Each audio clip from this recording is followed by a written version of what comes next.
Welcome back, adventurers, to Let's Play Skyrim Redone. This video is going to be, this is part 2, and this video is just going to be me going over and modifying a few of the mods I have, configuring them and such.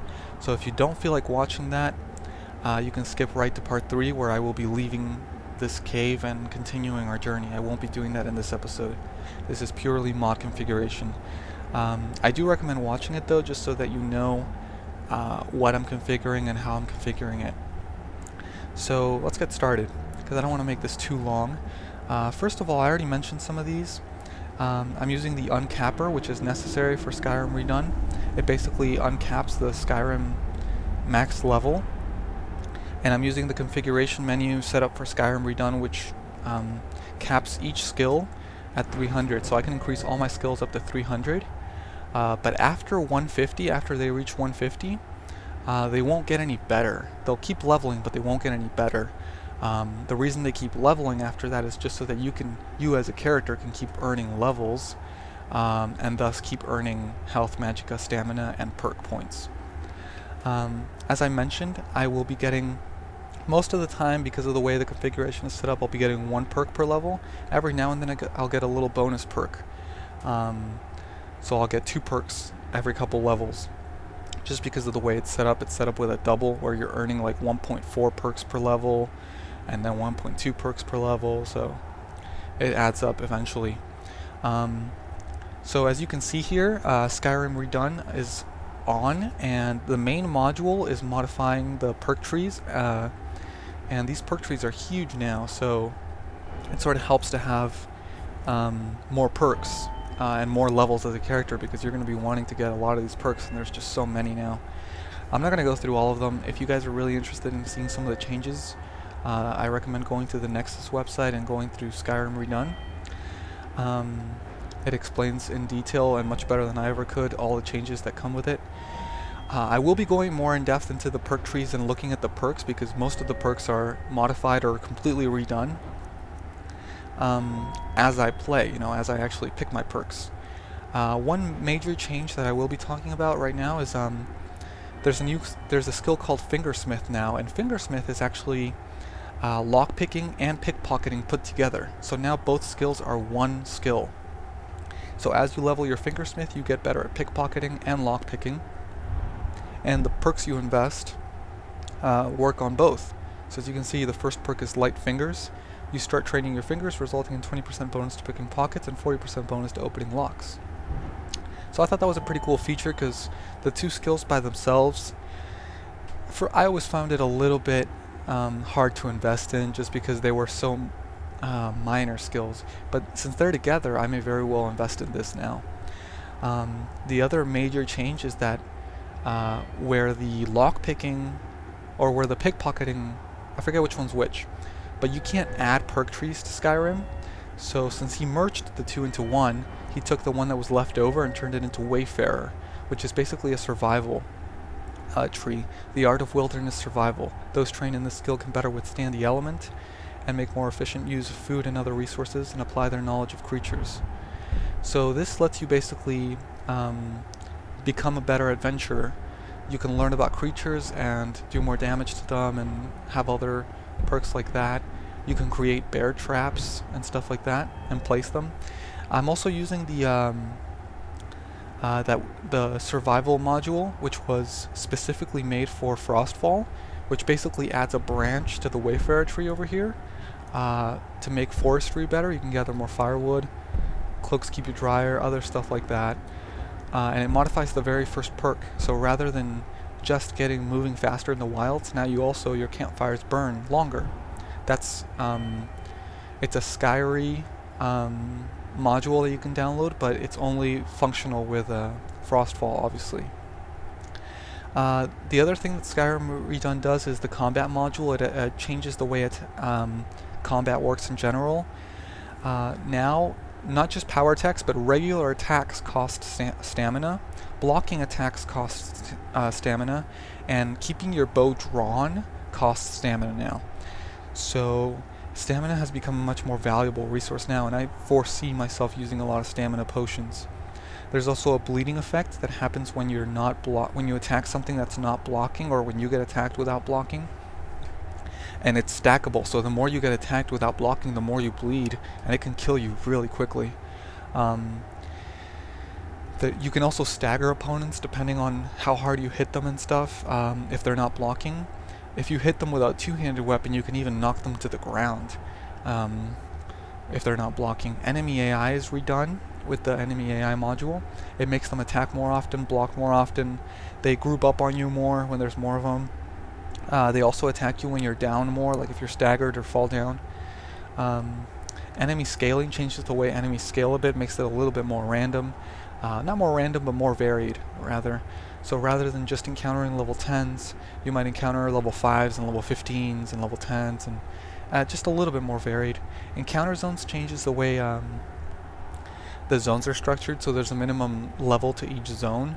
So rather than everything kind of leveling with you, except a few exceptions like mammoths and giants, things are, you might encounter a zone that's too high level for you that you just have to come back for later. And I'm not sure if that one's working properly or not in my installation. I wasn't able to properly test it, but I hope it is because it sounds pretty cool. I'm also using the Standing Stones module, which modifies the standing stones. Some of the changes are a bit substantial, most of them are just slight modifications. The Warrior Stone, the Thief Stone, and the Mage Stone are not changed at all. I haven't decided which stone I'm going to use in the long run, so I'll have to look into that later. The Races module is pretty cool. It modifies all the races and their resistances and their initial skills and their powers. I'm not going to be going through all of them, but I will be going through the Breton change since I have a Breton, if I remember how to open up the menu. So I still have Resist Magic, which is now a lower, I believe it used to be 25%, now Bread and Blood grants me 15% resistance to magicka. I no longer have Dragon Skin or Dragon Hide, whatever it was called. Instead, I have two conjuration spells. One is called Twin Blood Eruption, Twin Blood being the blood of men and elf, men and mer, as I should say, for 60 seconds, and as you can see, this is no magicka cost. Both of these two spells, no magicka cost. But they take a long time to cast. You actually have to spend time casting. Which actually, I didn't mention this, but the Skyrim Redone main module changes magic and spells. It removes a lot of spells from the game, it adds a bunch of new ones. And some spells, like the healing spell, take longer to cast. At least in my opinion. I don't know if that's totally true or not, but it feels like they take longer to cast. Anyway, Twin Blood Eruption takes a long time to cast it, but for 60 seconds all spells are twice as strong and cost half as much magicka. So that's pretty big payoff. The risk is that while you cast it, while those 60 seconds are happening, your health and stamina take continuous damage, and the magicka resistance bonus is negated. So it's pretty dangerous. You can even die from it, so you gotta make sure that you've got some extra potions if you're willing to do it. It's sort of like a big payoff, big risk type thing. Twin Blood Summoning works in a similar fashion, no magicka cost, but for 60 seconds you can summon without limits, assuming you have the right enough magicka. Health and stamina are continuously damaged, and magicka resistance is negated. So it leaves you vulnerable, but this one, the other one this one increases your spell strength, and they cost less, and this one, you can summon as many creatures as you want, assuming you have the magicka for it.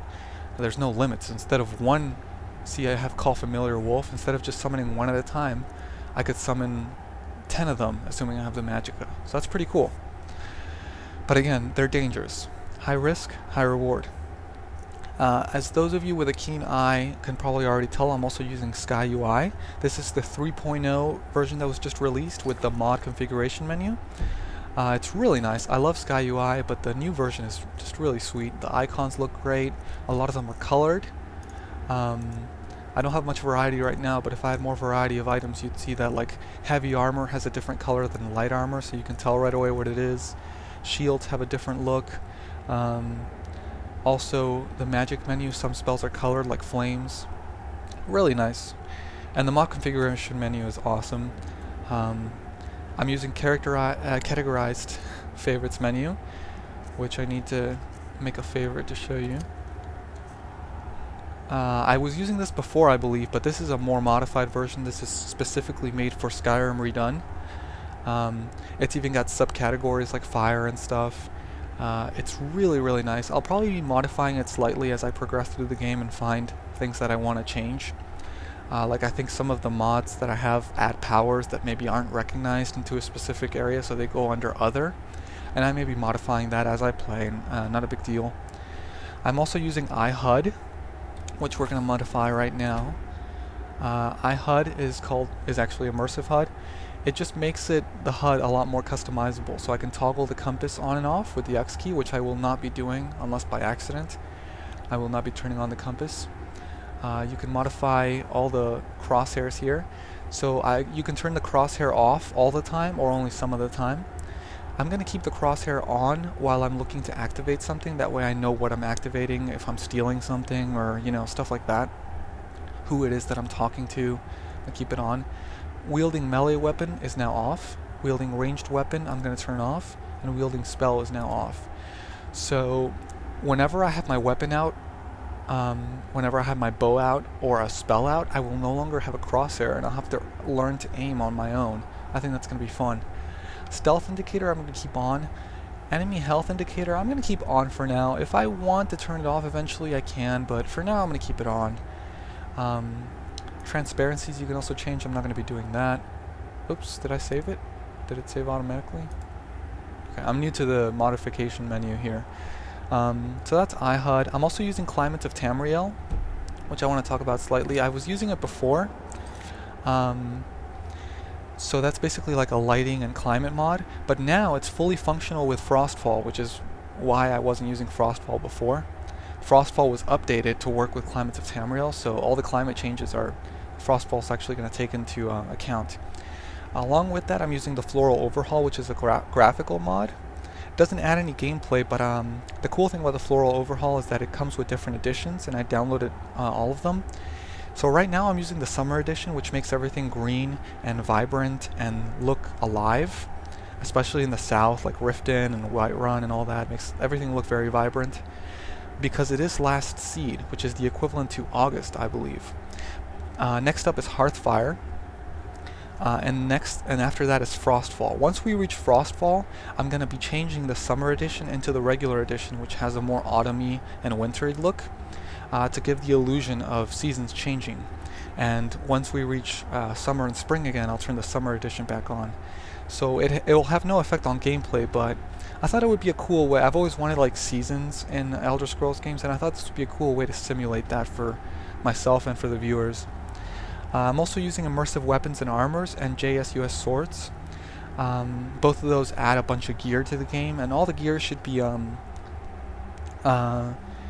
working well with Skyrim Redone, which Skyrim Redone changes the way armor is calculated and weapons and stuff. But if you download the ReProccer, it calculates that for you automatically, so shouldn't have a problem with those. Those are just adding gear. Same with Cloaks of Skyrim and Winter is Coming. Both of those are cloak mods, which work with Frostfall to keep you warmer and drier. Those should also be a lot of fun to play with. I was using them before, I believe. I'm using left-handed rings, which basically just adds rings that you can wear on your left hand. So now you can wear a right-hand ring and a left-hand ring for a total of 2 rings. A note about that, Skyrim Redone adds a perk to the smithing tree, so that now you can only craft jewelry like amulets and rings when you get that perk. Left-hand rings is not affected by this, so if I go to a forge right now with no perks or anything, I can craft left-handed rings, but I can't craft any other pieces of jewelry like amulets and other rings. So if I want to craft those, I'm going to have to get that perk. Okay, let me see here. Moving right along. I'm using Bandoliers, which is awesome. It just adds bandoliers that you can craft to the game, and belts and pouches and stuff to increase your carrying capacity, which I think is great, because I like loot. And a word on loot. Skyrim Redone, the main module, modifies the speech tree to become more useful, because now merchants work a little bit differently. Now they only resupply their stock every 6 days, I believe I read. And I believe that goes for their gold supply too, so if you take all the gold from a merchant, they won't get more gold and more supplies for 6 days, rather than every day. I like it because even though it adds more challenge, which, you know, you guys know I like challenge, It makes it more believable as well. So, you know, they actually have to wait for their shipment to come in and stuff, or to sell more merchandise. And now, the stuff that the merchants sell is way, like, the prices have been jacked up immensely. Similar to what OOO does for Oblivion with the cutthroat merchants.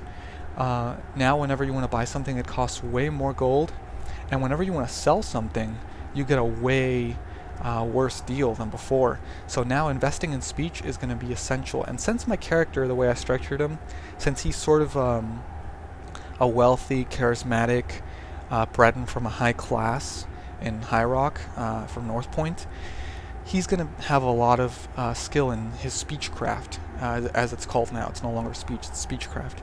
So that's a skill that I'm going to be investing a ton in, so be ready for that. And also the speech tree in Skyrim Redone adds a separate branch to enhance your Thum, so that's pretty cool. So yeah, it's going to be much harder to make money this time around with loot, because you don't sell it for as high prices and you can't buy gear as much unless you have a lot of money, so it should add a decent amount of difficulty to the game that I'm going to enjoy. Moving right along, and is it just me, by the way, or does this remind anyone else of Bioshock, this symbol? Anyway, I'm using shooting stars, which is just a nice little, cute little mod. It adds shooting stars to the night sky and meteor showers every now and then during the year, the Skyrim year. So every 30 seconds there should be a shooting star. That seems like very often, but they're actually kind of hard to spot because it can happen anywhere in the sky. So if you're looking for them, you might see a couple, but I think that's going to be cool, like just wandering around at night and maybe seeing one just out of luck. That'd be a pretty cool mod. I don't think I need to modify anything in that. I wonder if it gave me the little pamphlet as well. Yes. So here's the leaflet, and it shows you when the celestial events happen. These are like meteor showers where shooting stars become far more common. 11th of last seed, unfortunately that are already passed. The next one is on the 20th of Frostfall, so maybe we'll be able to catch that one if I remember. Yeah, we're on the 17th of last seed, so 20th of Frostfall. Try to remind me of that, guys, once we get near Frostfall. I'm also using Moonpath to Elsweyr, still using that. I have not played it yet. I'm hoping to be able to play it on this playthrough if the game doesn't break on me the way last time. So Moonpath to Elsweyr, a phenomenal mod from what I've heard. It looks quite amazing. I'm really impressed by it. I can't wait to try it out for the first time. And I'm also using Warburg's paper map, which basically, as you can see, adds a paper map to the game. As you can see, I have no icons, no town icons, no player icon, no discovered locations icons. The towns are marked by name: Whiterun, Rorikstead, Solitude, but there's no icons for them exactly. And I'm only going to be allowing myself to open up this in-game map when I'm in a settlement. Like if I'm in Whiterun and I'm like talking, you know, well, we got to go do a quest in Windhelm, I'll open up the map for you guys so you can see what road I'm going to be taking if I want to go to Windhelm.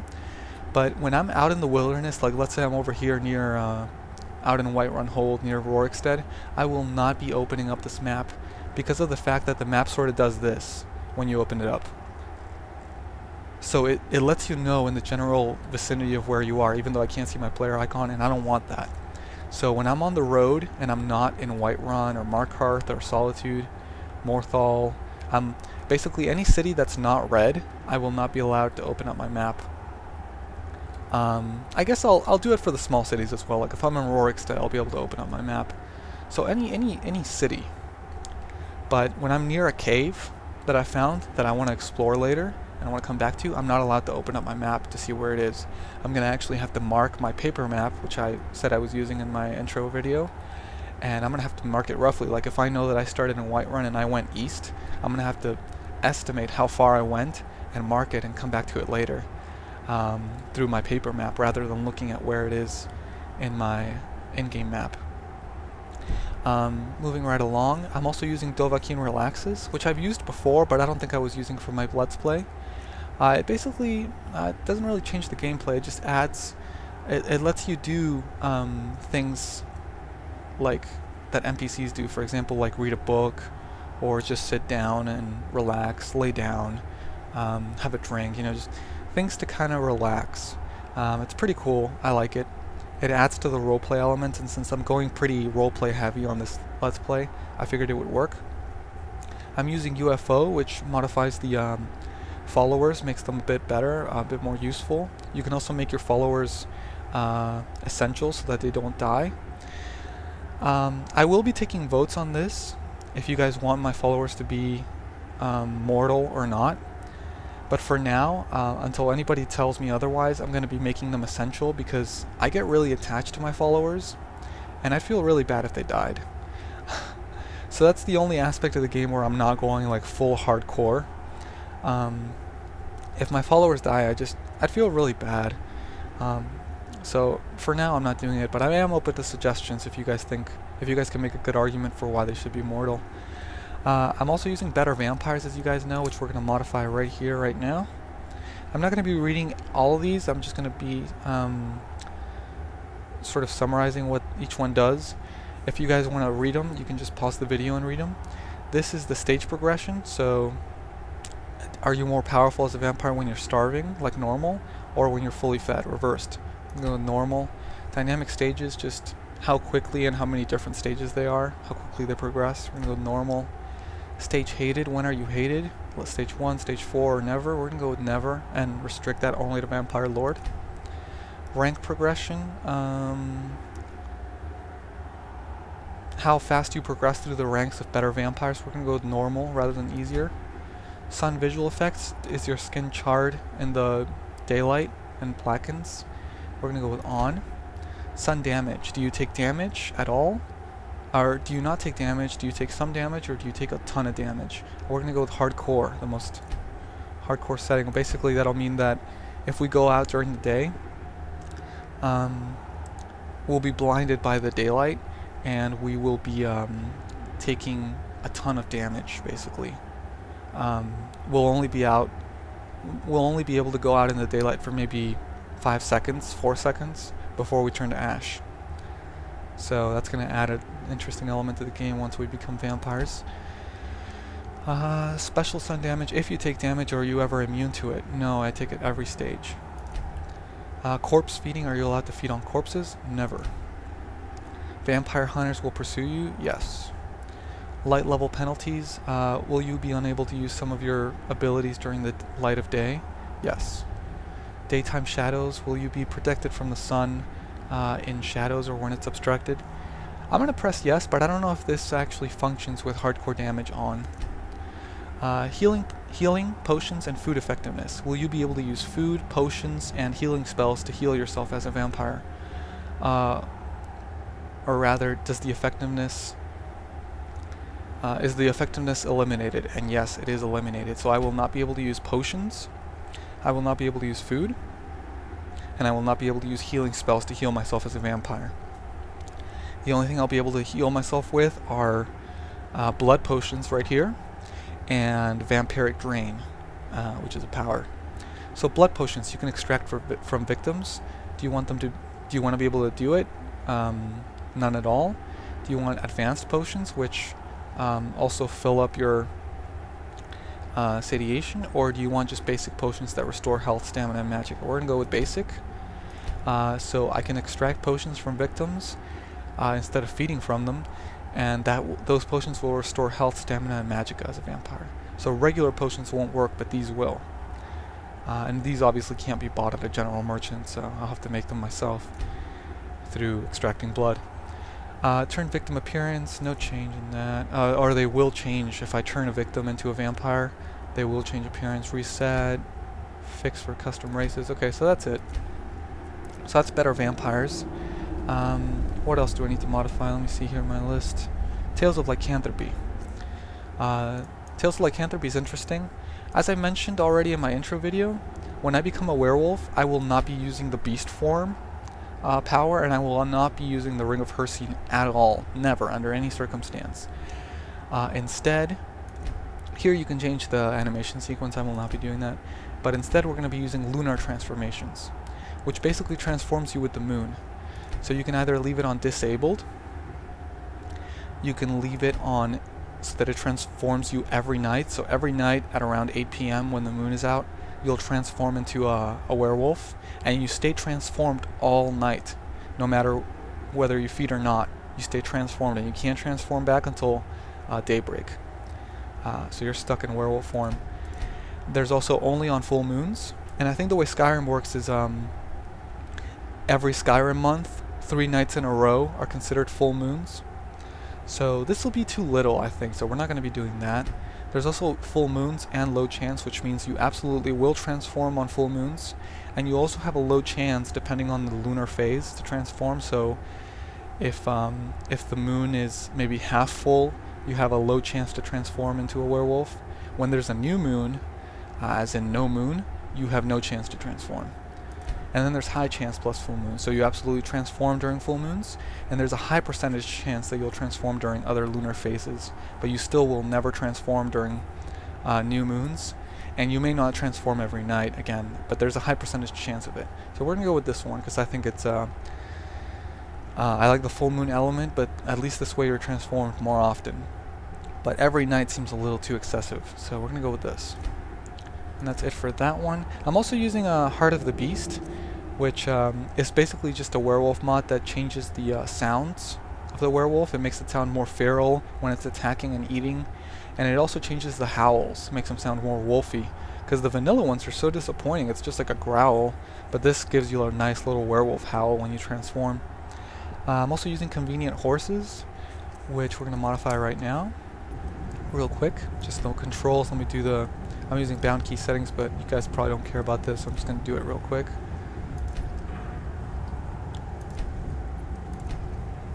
Just each different key does different things when you're on your horse.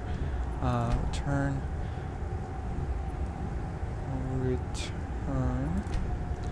Player horse. I'm not going to be really changing much of this. You can change your horse's health, stamina, speed. I'm going to leave all these at default. Protection, you can make it essential or not. Horse AI, I'm going to be setting to smart so that it stops following me when I'm sneaking. Horse armor I won't be changing right now. It doesn't actually add armor, it just adds, like, it doesn't increase the armor rating of the horse, it just adds aesthetic armor. Followers horses we're going to be turning on. We're going to be using Convenient Horses for follower horses rather than UFO. So they're horse riding, combat escape. That's a cool feature, because now if you mount your horse and put your weapon away, your follower will do the same even if you're in combat, so that's pretty neat. Horse calling. You can also change the skins and armor of the followers' horses. You can set it all here, or you can set them individually per follower. Features, combat damage, stuff like that. I'm gonna leave all this on default. Let's follow our horses' factions. I don't think I need to change anything. Features, auto loot, and horse charge. Horse charge lets me do a charge while I'm sprinting with my weapon out to knock targets down. I can also auto loot, which will, anything that's killed while I'm on top of the horse will open up the loot screen automatically for me, so I don't have to go loot it. That was under features. Okay, so moving on to miscellaneous. Animations are on. Camera fix off. Horse call. I'm not going to be using the horse call, I'm just going to be learning to whistle to call my horse. The horse call is just a little less immersive, I think. And I think that's it. So, that's good. Also going to be modifying deadly dragons here. Which for now we have to do through the console, via the console. Hopefully they'll add a Skyrim, or SkyUI 3.0 interface. So the dragons, you can modify the dragons here, and for now, I'm going to be setting their attributes to 100%, which is, this is all default, but as I grow stronger, as I level up and grow stronger and start fighting more dragons and get more perks, I'm going to be increasing these exponentially. I'll never be decreasing them unless I find myself completely out of balance. So for now, I'm going to leave them on default. Which, even like this, the assault dragons are stronger than the vanilla dragons, in my opinion. At least from what I've read. I haven't actually fought assault dragons, but I'm going to be increasing these as I increase in level. For right now, though, and you can increase each one separately, by the way. For right now, I'm going to be setting the assault timer to 0, which is already like that, the randomizer to 0, and the type of assaults all disabled. That way I don't encounter any assaults for now until after I actually progress a little bit. I'm going to be turning this on a little later, after I fight the first dragon in the game at least. I'm going to be keeping safe zones on so that places like Whiterun won't trigger assaults. Assaults work on a timer, so you can set the timer to like 12 hours so that you'll get assaulted by dragons every 12 hours.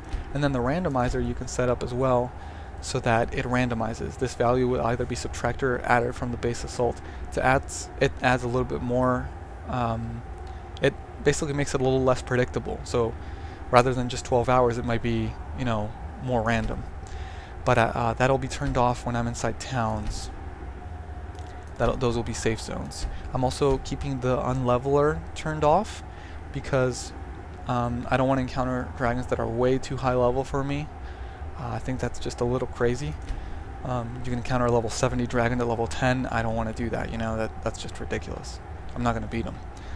You can change the assault types, just a single dragon assault, 2 dragon assaults, 3 dragon assaults, and you can have any combination of these turned on, and weather effects. I will be starting off with single dragon attacks, and as I progress through the game I'll be increasing them up to 3 dragon attacks as well. That's my plan anyway. So as I get stronger I'll be increasing the settings on deadly dragons, but for now everything's off, as you can see here. Timer. I did turn off all of these, right? Okay. Alright, so let's see what's next. I am using Ish's souls to perks. So what that's going to do is basically, every time I get 10 dragon souls, 10 is the number, it's the default number and I didn't change it. You can actually change it in the configuration menu, but I'm keeping 10. So for every 10 dragon souls I can get 1 perk point that I can spend in whatever skill I want. So 10 dragon souls equals 1 perk. And it doesn't matter if the perk is high level or low level, I just get a perk point, they don't care where I put it. So I'm using that. That's going to come into play a lot with Skyrim Redone, considering that it has so many new perks in the perk trees. So I'm going to be hunting down those dragons like crazy. I'm also using drop lit torches. Once I get a torch, that'll come into play. I can basically just drop torches that are lit. That'll be useful with the ENB and with the climates of Tamriel, since it'll be dark. I can light up a room more easily if I'm fighting something. Wearable lanterns by Chesco. I can wear the lanterns and basically they'll light up the way for me without having to take up a slot in my hand. I can just wear them on my belt. So that's an awesome mod. I love it. I recommend it. I'm using realistic room rental, which I can't remember if I was using last time or not. Basically it just changes the inns a bit. It makes renting a room at an inn much more expensive than it was in vanilla. Instead of 10 gold, now the cheapest inns are at least like 50 gold a night. And the more expensive inns can be up to 100 or more, I think, gold a night. And you can actually rent a room for 3 nights in a row if you want, or you can rent it indefinitely. And the way that works is you put down a deposit for 3 days. So let's say you're at an inn that has 100 gold a night price. So if you want to rent it indefinitely, you put down 300 gold as a deposit, and then you also pay for the night 100 gold, and then you get charged. Whether you use it or not, you get charged every day 100 gold. Whether you're around the area or not, you get charged 100 gold. And basically you can store things in those inns in lieu of having a house. You can just sort of store things, keep things safe there. So it's cheaper than actually getting a house at the beginning of the game. It gives you some place to store your loot. But they do charge you rent, and you can cancel that anytime you want when you go see the innkeeper and stuff. So it's pretty cool. I like it. It also adds a couple of general good merchants to towns that didn't have any, like I believe Morthal is one of them. So these general good merchants stay at the inn, and that's where they sort of reside. And they also they're only functional, like they'll talk to you anytime, but they're only functional. They're only doing business from like 10 a.m. to 8 p.m. or something. And I'm assuming, I don't know if their inventory also resets every 6 days like the Skyrim. I don't know if Skyrim Redone affects them or not, but yeah. I'm using realistic needs and diseases, which I have the turn on right now. So the configuration, I'm not going to be messing with this, I'm just going to leave it in default. Basically, you can modify how strong alcohol is, how quickly you degrade into hunger, thirst, and exhaustion. What happens with fast travel? We're not going to be fast traveling, so it's not an issue. The reminder, you can enable it or disable it. I'm going to be enabling it, but I'm going to be turning off the sound because the sound is really loud. The creator of the mod actually says he's going to add a slider for the volume in the next update, so then I'll be turning it back on. Basically, it makes your stomach growl, it makes you yawn, and it makes you cough when you're hungry, tired, or thirsty, respectively. It's pretty cool, and I want to use that feature because I think it's really immersive, but it's just really loud right now, and it scares the crap out of me sometimes because it's so loud. So we're just going to be turning the message on rather than keeping the sound on. But we will be turning it back on if he adds that volume slider. And the only other thing, you can modify the disease chance when you eat raw food, stale food, or sleep in a dirty bedroll. Animations are all on. And that's pretty much it, so we just gotta turn it on. And it adds the powers needed to check my needs and everything. I'm also using Diseased, which is a mod that I've never used before. It basically makes diseases far more interesting. Rather than just getting like ataxia or rock joint, it adds different stages to the diseases. And Realistic Needs and Diseases already does that, but this mod works in conjunction with that. So it adds the stages a little bit more dynamically, where depending on how well you take care of yourself, you might progress, like you actually might progress slower, or you might go back to stage 1. Like if you're really sick and you stay in bed and you relax and stuff, I think, and you take medicine, I think you can go back a stage, you know, feel a little bit better. The interesting part of this is that when you get a disease, you don't automatically know what it is. You just know that you're not feeling well. And they might say like you have a headache, you're not feeling well. And you have to actually do research through books and stuff. And your alchemy skill comes into play as well. Like depending on how high your alchemy skill is, you can identify the disease more easily. So you don't identify the disease right away. And you can buy books and stuff to do research and learn how to craft medicine for the disease. Because the Cure Disease potion no longer works automatically to cure your disease, rather it just makes you more immune to getting worse.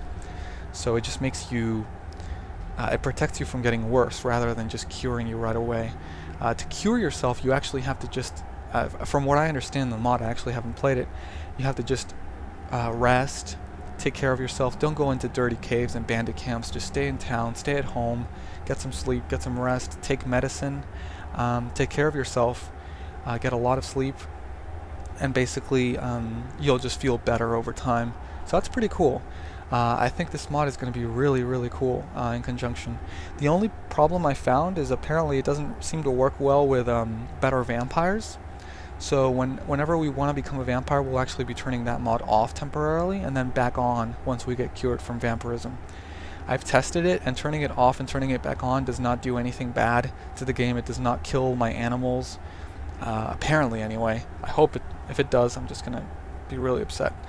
But it doesn't do what real wildlife did, basically. But it does add a few extra animal drops to the world that you can use to craft medicine, apparently.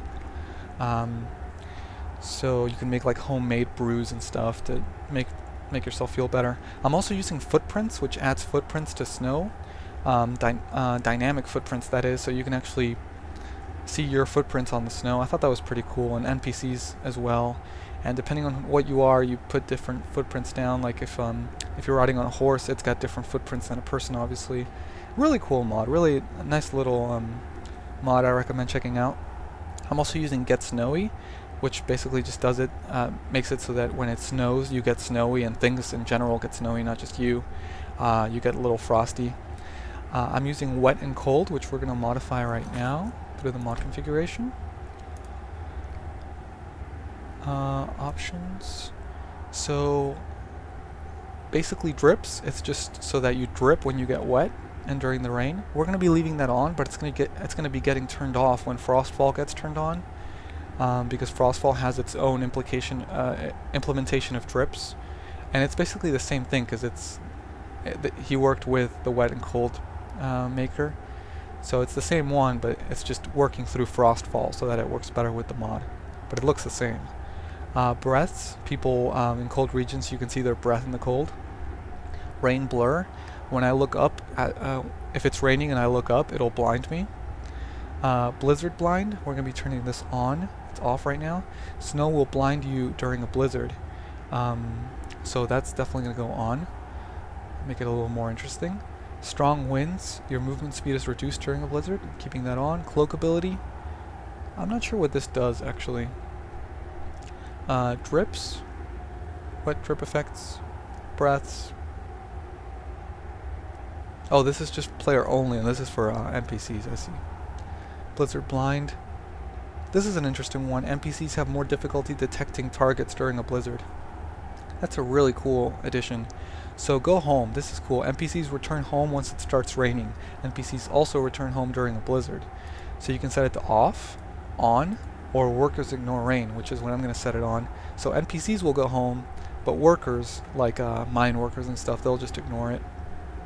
Rain hoods. People will equip hoods if their equipment slots are free once it starts raining.